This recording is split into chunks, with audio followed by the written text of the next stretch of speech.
What's going on, Shiny Virgin Gang? Today we're going to be talking about cards from the Scarlet and Violet era that you need to buy.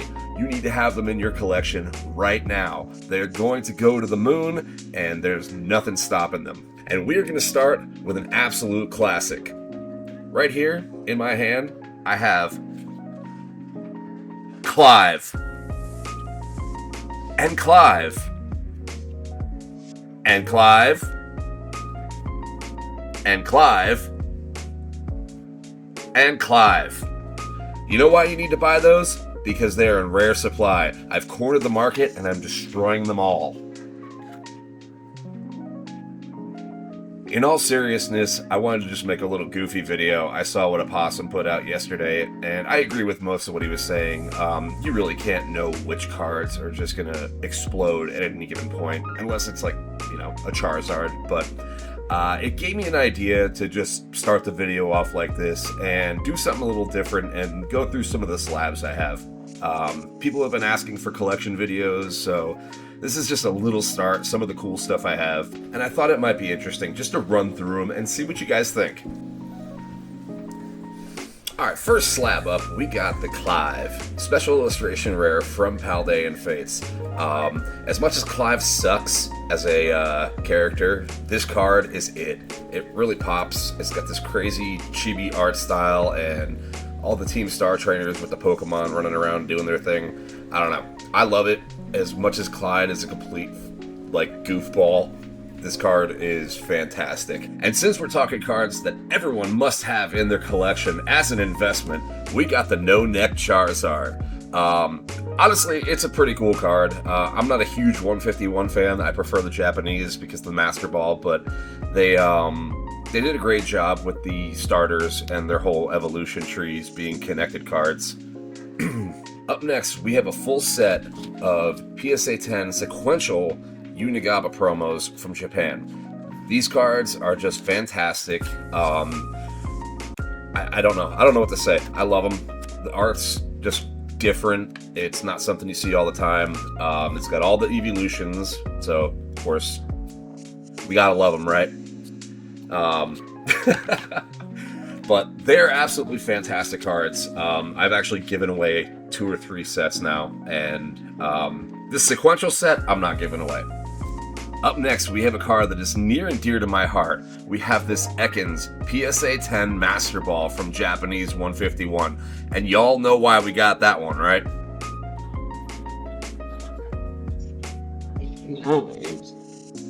I'm a snake.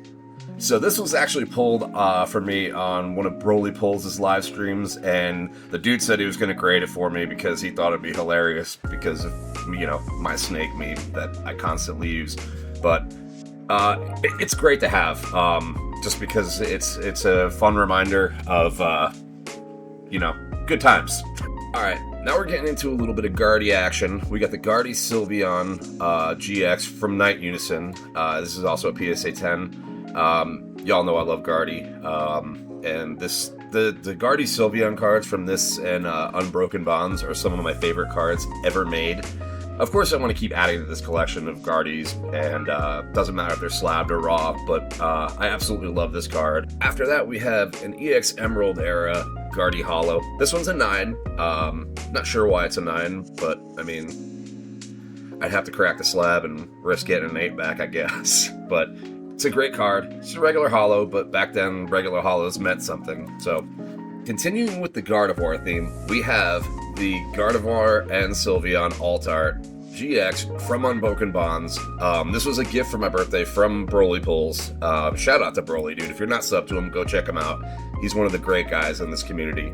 I'm sure you know him, but if you don't, time to find out.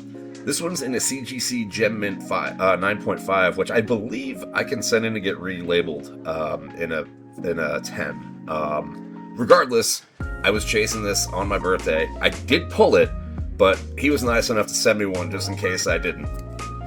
Up next, we got a cool one. This is a black and white Dragon Selection first edition Rayquaza. It's in a PSA 9. These cards are just wild. It's a 20 card set. in Japanese. When I was going through my slabs, I thought this would be a sick one to pull out because that hollow pattern just goes so hard behind the Rayquaza. It's super, super cool. Next, we got a Clash of the Blue Sky Hollow Metagross. This is a PSA 9 as well. Big fan of Metagross. It's a super cool Pokemon. This card is just badass. It's 2004. I really don't have much else to say other than that. It's just a great card, and it's gorgeous. This next one is a special one that you probably haven't heard of before, but it is a Dark Charmeleon. Now, if you read here on the bottom, this is from a craft giveaway, and if you look right here, there you go, you can see it. There's the wizard stamp, and this was from a craft, yes, craft, like mac and cheese, giveaway series that they had in Australia. It was in their like craft singles, I think. There's a whole bunch of information that you can read online. It's a super cool card, and it's pretty rare. I believe that the Charmeleon is rarer than the Charizard, and in a PSA 10 it's worth a couple bucks, and just super cool, like weirdo card that not a lot of people know about. After that, we have the secret rare Meowth from Noble Victories. I had a friend who offered this up at a decent price, and I thought it was a pretty cool card to have. Love secret rares. They're always fun to get. They're always fun to pull, and this thing's no different. And having it in a PSA 10, even better. If you're a slab collector anyway. Next, in a PSA 9, this Illustration Grand Prix Charizard. It's non-hollow, it's nothing super crazy, but again, it's just another thing that's not something you come across that often, and I don't think I paid much for it, but it's just a cool add to the collection. Up next, we have this PSA 10 exclusive. Up next, we have this PSA 10 Umbreon with the GameStop exclusive stamp. I'm really bad about picking up these promo cards when they come out. Going to the stores is just a disaster, especially with Pokemon. I usually get my stuff in cases online, if you didn't know that. Again, a friend was selling one of these that they had graded already, and I thought, what a cool add to the collection. I do enjoy stamp promos. Some of them are harder to get graded in 10s than others. I don't know what the population on this is. I didn't look it up. I just am a big Umbreon fan, and I like it, so I got it.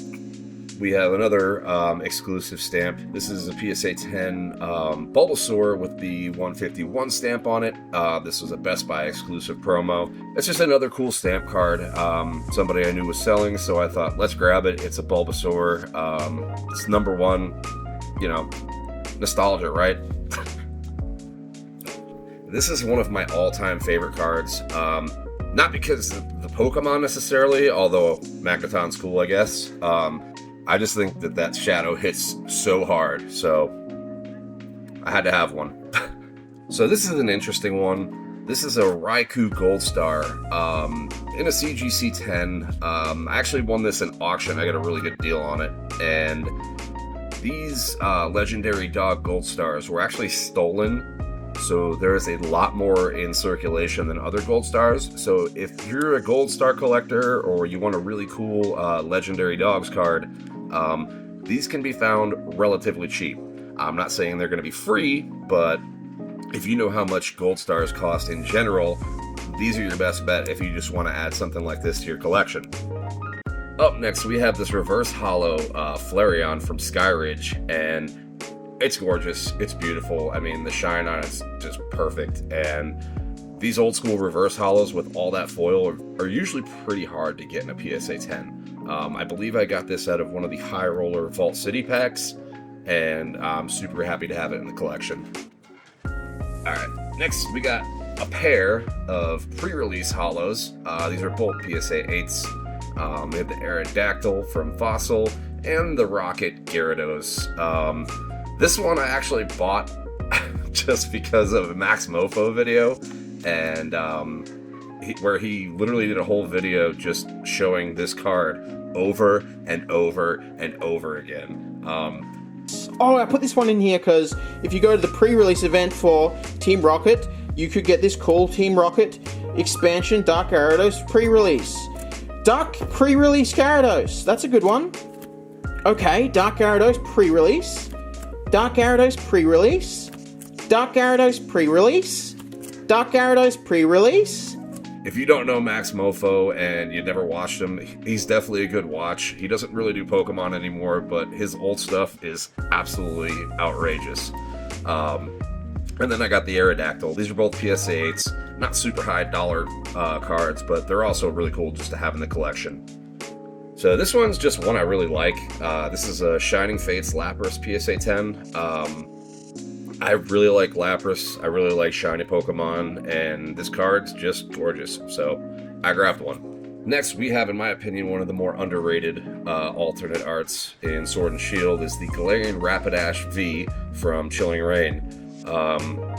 I don't know, something about the colors on this card, it's just, I don't know, it's cool.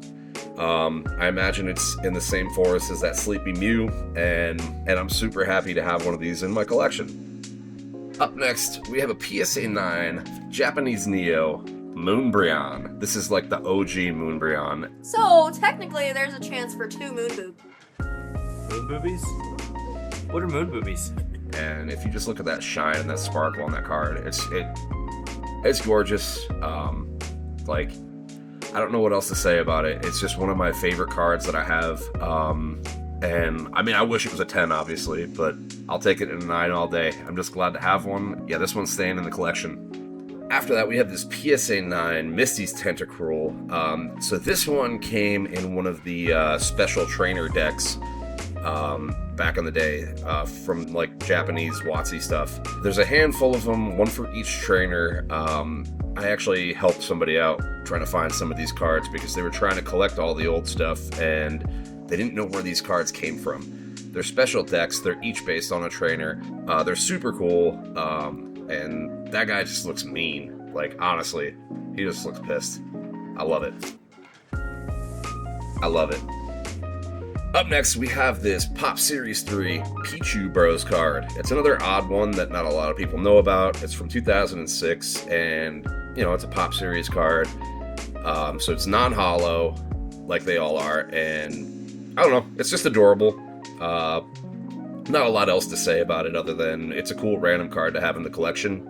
And, yeah. Up next, you know we gotta toss some waifus in here, guys. We got the Skyla in a PSA 10 from Shiny Star V. Just another cool trainer card. I like collecting trainers. You keep your minds out of the gutter, boys. I think Skyla's featured in a lot of really cool cards in general, but this one just, I don't know, it speaks to me. I like it. It's a cool trainer, and happy to have it. And while we're on the waifus, we're going to end it with this Solgaleo and Lunala GX. It's a great card from a great set.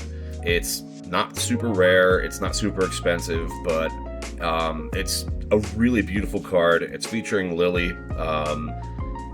There's not a whole lot to say about it other than I really like it and I'm happy to have it in a 10. So that's going to wrap it up, guys. Make sure you go out and cop some of these Clives before I buy them all and I destroy them. That's right. Clive to the moon. Literally. Goodbye, Clive. I want to thank everyone for watching and hitting the buttons and, you know, doing all the YouTube supporty things. Let me know down in the comments what your favorite slab is that you own, or what's your favorite slab that you might want. And let me know if you want me to keep doing more of these random collection shares. I've got a whole bunch of stuff, as most of you know, and I got a bunch more slabs. This was just something that I grabbed some and wanted to go through. I thought these were some of the cooler ones. Yeah, we'll see you on the next one, DJs, and as always, bye, bitches!